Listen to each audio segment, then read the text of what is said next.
Xung đột ở Ukraine tiếp tục phủ sóng truyền thông ngày qua. Ông Zelensky khẳng định Ukraine đang phá tan quân đội Nga.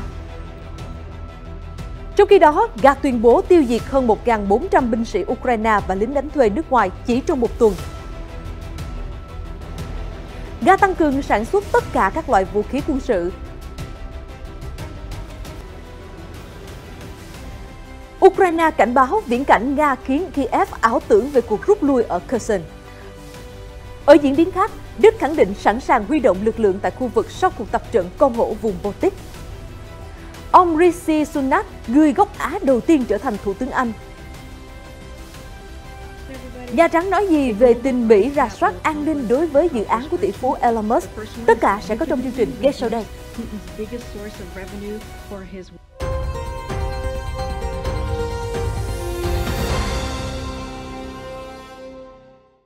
Chào mừng quý vị đến với chương trình Thời sự quốc tế. Những thông tin về cuộc khủng hoảng ở Ukraine cũng như tình hình đáng chú ý ở các khu vực khác sẽ được chúng tôi gửi đến quý vị ngay sau đây. Tổng thống Volodymyr Zelensky hôm 24 tháng 10 tuyên bố Ukraine đang tiêu diệt quân đội Nga. Ukraine đang phá vỡ cái gọi là quân đội lớn thứ hai thế giới. Giờ đây họ đang yêu cầu thứ gì đó từ Iran và bịa ra nhiều điều vô lý về Ukraine. Tiềm lực của Nga bị lãng phí vào sự điên rồ này, vào các cuộc giao tranh chống lại Ukraine và toàn bộ thế giới. Reuters trích lời ông Zelensky cho hay. Bên cạnh đó, ông lo ngại Ukraine sẽ đối mặt với mùa đông khó khăn nhất trong lịch sử của đất nước. Chính phủ đang kêu gọi người dân tích trữ quần áo ấm, nến, đèn pin và hạn chế sử dụng năng lượng trong giờ cao điểm. Hiện phía Nga chưa bình luận về tuyên bố của ông Zelensky. Trong tháng này, Nga bắt đầu chiến dịch mới, sử dụng tên lửa hành trình và máy bay không người lái, tấn công vào các cơ sở hạ tầng năng lượng của Ukraine. Tổng thống Nga Vladimir Putin khẳng định, các hành động như vụ nổ trên cầu Crimea là không thể bỏ qua. Theo Bộ Quốc phòng Nga, trước đây đã tiêu diệt hơn 1.400 binh sĩ Ukraine và lính đánh thuê nước ngoài trong tuần qua. Hãng tin TASS hôm 24 tháng 10 đưa tin. Lực lượng Ukraine chịu tổn thất nặng nề nhất về người và vũ khí tại khu vực Nikolaev. Kryvyi-Rih, phát ngôn viên của Bộ Quốc phòng Nga, Igor Konashenkov nói thêm. Phía Ukraine mất hơn 800 binh sĩ trong các nỗ lực tấn công vị trí của Nga ở khu vực này. Tại vùng lân cận của thành phố Zaporizhia, lực lượng tên lửa và máy bay cùng pháo binh Nga đã phá hủy sở chỉ huy của nhóm quân thống nhất Ukraine. Ngoài ra, theo Bộ Quốc phòng Nga, chỉ trong một tuần, các lực lượng vũ trang của Ukraine mất hơn 165 xe tăng và các xe bọc thép, cũng như hơn 120 xe quân sự khác.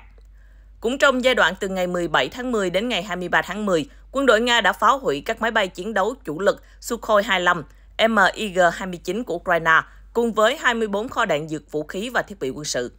Lực lượng hàng không vũ trụ Nga còn tiến hành tấn công chính xác phá hủy một kho chứa các khí tài quân sự do nước ngoài sản xuất trong vùng Kherson.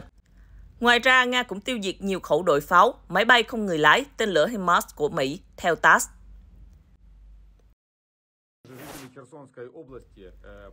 Ông Kirill Tremosov, Phó Thống đốc vùng Kherson hôm 24 tháng 10 cho biết, các lực lượng đồng minh của Nga đã đẩy lùi nỗ lực của quân đội Ukraine nhằm phá hủy tuyến phòng thủ gần sông Igolit.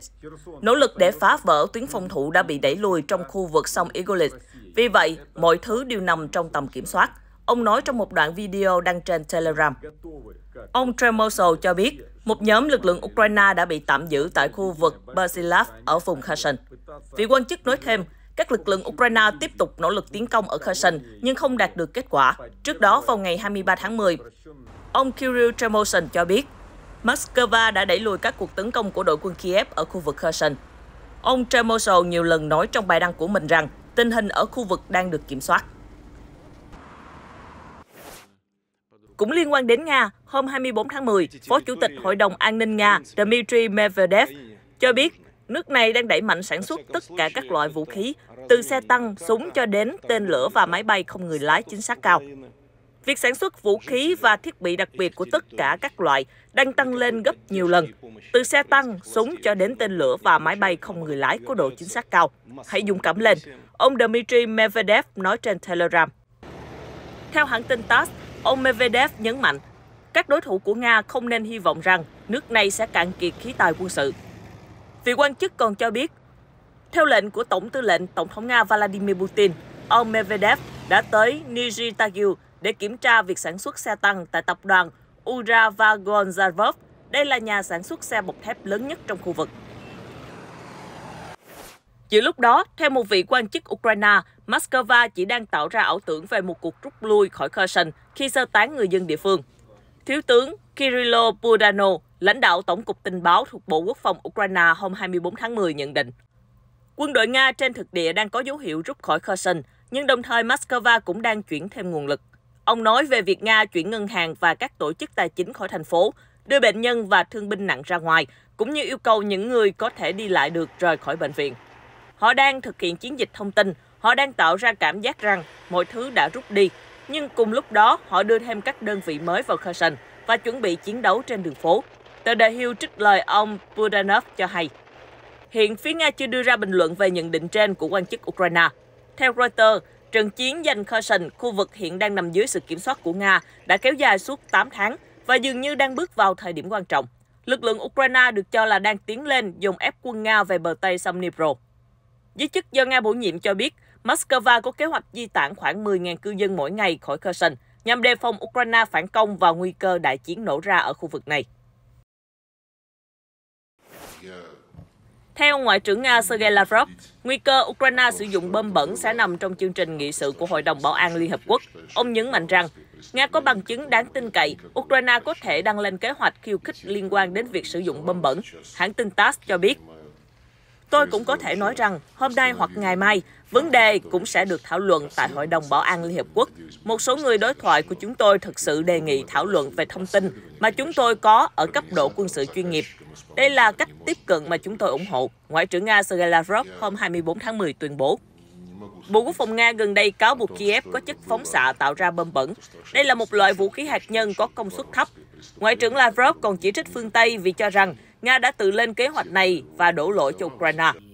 Về phần mình, Tổng thống Ukraine Zelensky cho rằng chỉ có Nga mới có thể sử dụng loại vũ khí đó. Theo ông, thế giới nên phản ứng gay gắt nhất có thể và ngăn chặn. Người dân được sơ tán khỏi vùng Kherson đã đến thị trấn Zankoy của Rome vào hôm 24 tháng 10. Những người sơ tán di chuyển bằng xe buýt do phía Nga cung cấp. Các hành khách nói với Reuters rằng tình hình ở khu vực Kherson vẫn còn khó khăn. Nhiều cuộc pháo kích vẫn diễn ra, tình hình rất khó khăn, một người dân giấu tên cho biết. Trong khi đó, một người khác chia sẻ, thật đáng sợ, chúng tôi chỉ ngủ có 2 giờ, tôi thậm chí còn không biết làm cách nào tôi có thể sơ tán khỏi nơi đó. Nga đã giành quyền kiểm soát phần lớn Kherson, phía nam Ukraine ngay sau khi phát động chiến dịch quân sự đặc biệt. Moscow sau đó tuyên bố sáp nhập lãnh thổ này và ban hành thiết quân luật. Kiev và phương Tây cáo buộc các động thái trên là bất hợp pháp. Thủ tướng Đức Olaf Scholz cho biết, ông rất mừng khi các hệ thống phòng không hiện đại do Đức sản xuất, bao gồm Iris-T, hiện đang được sử dụng ở Ukraine. Ông đồng thời nói thêm rằng, 3 hệ thống tương tự sẽ được chuyển giao cho Kiev sớm nhất có thể, theo RT. Phát biểu tại Diễn đàn Kinh tế Đức-Ukraine ở Berlin, ông Scholz đã chỉ trích các cuộc tấn công bằng tên lửa của Nga vào các cơ sở hạ tầng của Ukraine, đồng thời nhấn mạnh, chúng ta phải làm mọi thứ để bảo vệ các thành phố và thị trấn của Ukraine. Iris-T có thể bảo vệ toàn bộ thành phố khỏi tên lửa và máy bay không người lái, Thủ tướng Scholz cho hay. Ông cũng nhấn mạnh, Đức ủng hộ mạnh mẽ Ukraine trong cuộc xung đột diễn ra với Nga và sẽ tiếp tục làm như vậy. Theo truyền thông Đức, Iris-T là hệ thống phòng không triển khai trên mặt đất, có khả năng đánh chặn tên lửa đang bay tới ở độ cao 20 km và khoảng cách lên tới 40 km. Thủ tướng Scholz cam kết chuyển Iris-T cho Ukraine hồi tháng 6, mặc dù lực lượng vũ trang Đức cũng không có hệ thống này trong kho vào thời điểm đó. Hệ thống Iris-T duy nhất mà Đức có trong kho vũ khí là tên lửa không đối không gắn trên các máy bay phản lực. Tổng cộng có 4 tổ hợp bao gồm xe chỉ huy, xe radar và bệ phóng gắn trên xe tải, được lên kế hoạch chuyển cho Ukraine. Cho đến nay, Đức mới chỉ giao một tổ hợp như vậy vào đầu tháng 10. Các hệ thống còn lại dự kiến sẽ chuyển cho Kiev vào năm 2023. Tuần báo Der Spiegel trước đó nhận định, 3 hệ thống còn lại mà Berlin hứa hẹn vẫn chưa được sản xuất. Đức đã gửi hơn 728 triệu đô la viện trợ vũ khí cho Ukraine, bao gồm cả pháo phòng không tự hành Gebers, kể từ khi xung đột bắt đầu bùng phát hồi cuối tháng 2. Reuters dẫn thông tin từ quân đội Đức hôm 24 tháng 10 cho biết, các lực lượng nước này sẵn sàng tiếp tục tham gia các đợt huấn luyện nhằm bảo vệ các cơ sở hạ tầng quan trọng. Phát biểu trên được đưa ra khi quân đội Đức sắp kết thúc đợt huấn luyện mang tên Con hổ vùng Baltic ở thủ đô Tallinn của Estonia. Kể từ ngày 3 tháng 10, lực lượng lính thủy đánh bộ và không quân Đức đã tham gia huấn luyện cùng các binh sĩ từ Estonia, Anh, Đan Mạch và Bỉ nhằm tăng cường bảo vệ các cơ sở hạ tầng quan trọng như cảng và sân bay tại Estonia. Quân đội Đức cho biết các cuộc tập trận đã được lên kế hoạch trước khi xuất hiện sự cố rò rỉ trên đường ống dẫn khí Nord Stream. Vụ việc đã thúc đẩy các nước châu Âu tăng cường bảo vệ cơ sở hạ tầng quan trọng trong khu vực. Tại buổi họp báo sau cuộc tập trận, chỉ huy lực lượng không quân Đức Ingo Gerhardt cho biết, tại thời điểm đặc biệt hiện nay, cần khẳng định một điều quan trọng là Đức sẽ ngay lập tức chỉ huy lực lượng nếu xảy ra khủng hoảng, không chỉ riêng Estonia mà toàn bộ vùng Baltic. Ông Gerhardt nói thêm rằng, chiến đấu cơ của Nga đã tăng cường hoạt động tại vùng Kaliningrad của Nga, nhưng cho đến nay vẫn nằm trong không phận quốc tế của nước này. Cũng tại buổi họp báo, Đô đốc Hải quân Đức Jens Christoph cho biết, Nga vẫn đang tuân thủ các quy tắc quốc tế trên biển ở Baltic, đồng thời nói thêm rằng, chúng tôi luôn thận trọng để không làm leo thang tình hình. Được biết, Estonia có đường bờ biển dài 3.800 km dọc theo biển Baltic và có hơn 300 km đường biên giới với Nga. NATO đã tăng cường sự hiện diện của mình ở cánh phía đông kể từ khi Nga phát động chiến dịch quân sự đặc biệt ở Ukraine hồi cuối tháng 2 năm 2022. Là một thành viên tổ chức, Đức đã triển khai lữ đoàn quân đội cùng 1.500 binh sĩ đóng tại Estonia. Ngoài ra, nước này cũng đã cung cấp cho Estonia 6 máy bay Eurofighter đóng tại căn cứ không quân Amari cho đến tháng 4 năm 2023. Theo Reuters đưa tin, cựu Bộ trưởng Tài chính Rishi Sunak sẽ trở thành Thủ tướng gốc Á đầu tiên của Vương quốc Anh sau khi được xác nhận là lãnh đạo mới của đảng bảo thủ vào hôm 24 tháng 10. Ông Rishi Sunak lớn lên gần bờ biển phía nam của Anh, nơi có rất ít người gốc Nam Á sinh sống. Trong khi đó, ở vùng ngoại ô Southall ở phía tây London, được biết đến như một trung tâm của cộng đồng người Nam Á kể từ những năm 1950. Đề cập đến những việc ông Sunak vươn lên đỉnh cao của chính trị Anh, một số người bày tỏ sự tự hào về di sản của cựu Bộ trưởng Tài chính, khi ông được biết đến là một trong những nghị sĩ giàu nhất chính trường Anh. Trong khi đó, số khác khẳng định họ quan tâm đến các chính sách và hiệu quả công việc của ông hơn là vấn đề sắc tộc. Tuy nhiên, việc Bộ trưởng ông Sunak cho vị trí Thủ tướng là điều khó có thể xảy ra ở thời điểm 10 hoặc 20 năm trước. Ông Sunderkat Wala, giám đốc tổ chức nghiên cứu tương lai của Anh nói với Reuters, một số người có suy nghĩ tiêu cực rằng không xem người châu Á là người Anh. Tuy nhiên, việc ông Sunak trở thành Thủ tướng nước này sẽ mang lại những thay đổi lớn trong đời sống cộng đồng, cũng như những cơ hội nghề nghiệp cho người dân Anh. Ông Kadwala nói thêm, ông cũng nhấn mạnh, đây là một thay đổi khó có thể thực hiện ở các quốc gia khác, chẳng hạn như Mỹ, nơi tôn giáo đóng một vai trò trong tranh luận chính trị lớn hơn nhiều so với nước Anh. Nhà Trắng hôm 24 tháng 10 bác bỏ các báo cáo cho thấy Mỹ đang thảo luận về việc khởi động một cuộc rà soát an ninh quốc gia đối với một số dự án liên doanh của tỷ phú Elon Musk. Tôi biết nhiều người quan tâm về vấn đề này, nhưng những báo cáo trên là không đúng sự thật, Reuters dẫn lời thư ký báo chí Nhà Trắng Karine Jean-Pierre. Trước đó, Bloomberg cho hay các quan chức Mỹ đang thảo luận về việc liệu một số dự án kinh doanh của Musk có phải đối mặt với một cuộc đánh giá an ninh quốc gia hay không. Bà Karine Jean-Pierre cũng từ chối lời bình luận về mối quan hệ của chính quyền Tổng thống Joe Biden với ông Musk hoặc các giao dịch kinh doanh của ông với các quốc gia khác. Theo Reuters, cư dân thủ đô Quito vào hôm 24 tháng 10 đã gửi hàng trăm nghìn chữ ký tới tòa án nhằm nỗ lực kêu gọi ngăn chặn khai thác vàng tại rừng Andin, một trong những khu vực đa dạng sinh học nhất của Ecuador. Các nhà hoạt động tại những vùng nông thôn ở Tây Bắc Quito đã thu thập chữ ký với hy vọng có thể ngăn chặn 6 tạm ước khai thác vàng trong rừng Choco Andino. Theo đó, họ cho rằng việc khai thác vàng sẽ dẫn đến các mối đe dọa đối với nguồn nước, thiên nhiên và các doanh nghiệp địa phương. Khu rừng này rộng khoảng 280.000 hecta với nhiều loài chim, động vật có vú và lưỡng cư sinh sống. Đây cũng là nơi sinh trưởng của 12% giống cây trồng tại Ecuador, đồng thời là nguồn cung cấp nguồn nước chính cho dân cư ở thủ đô Quito. Khu rừng đã được UNESCO công nhận là khu dự trữ sinh quyển vào năm 2018. Tổng thống Ecuador Guillermo Lasso đang nỗ lực thúc đẩy nền kinh tế đất nước thông qua lĩnh vực khai khoáng với xuất khẩu dự kiến đạt 3 tỷ đô la trong năm nay. Tuy nhiên, các kế hoạch khai thác đã bị đình trệ bởi các nghị quyết tư pháp và các cuộc trưng cầu dân ý của người dân bản địa. Các nhà hoạt động đã trình 380.000 chữ ký lên Hội đồng Bầu cử Quốc gia, gọi tắt là CNE, nhằm kêu gọi ngăn chặn hoạt động khai thác mỏ. Bộ Năng lượng và Mỏ của Ecuador đã đưa ra 12 tạm ước trong khu vực. Do đó, việc bỏ phiếu sẽ không ảnh hưởng đến các dự án khai thác, các nhà hoạt động cho biết.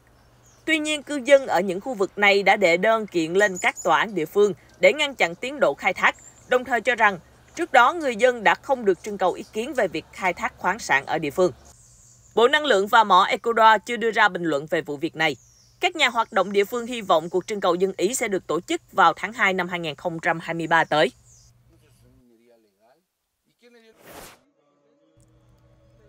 Ấn Độ hôm 24 tháng 10 tổ chức lễ hội ánh sáng của người Hindu có tên là Diwali. Người dân thắp sáng nhà cửa bằng đèn và nến, cùng dâng lên những lời cầu nguyện. Các lễ hội tràn đầy màu sắc diễn ra sau 2 năm quốc gia tiến hành nhiều biện pháp hạn chế phòng chống dịch COVID-19. Diwali được tổ chức vô cùng náo nhiệt trên khắp Ấn Độ. Lễ hội đánh dấu sự trở lại của thần Hindu. Chúa Rama đến thành phố Ayodhya, miền Bắc Ấn Độ sau 14 năm lưu đày. Năm nay, một số bang của Ấn Độ đã cấm buôn bán và đốt pháo, vốn gây ra tình trạng ô nhiễm không khí tăng cao mỗi năm trong lễ hội Diwali. Lễ hội tượng trưng cho sự chiến thắng của chính nghĩa trước cái ác và xóa bỏ bóng tối, đồng thời cũng đánh dấu sự khởi đầu của năm mới của người Hindu. Những hình ảnh vừa rồi cũng đã khép lại chương trình Thời sự quốc tế. Xin kính chào và hẹn gặp lại.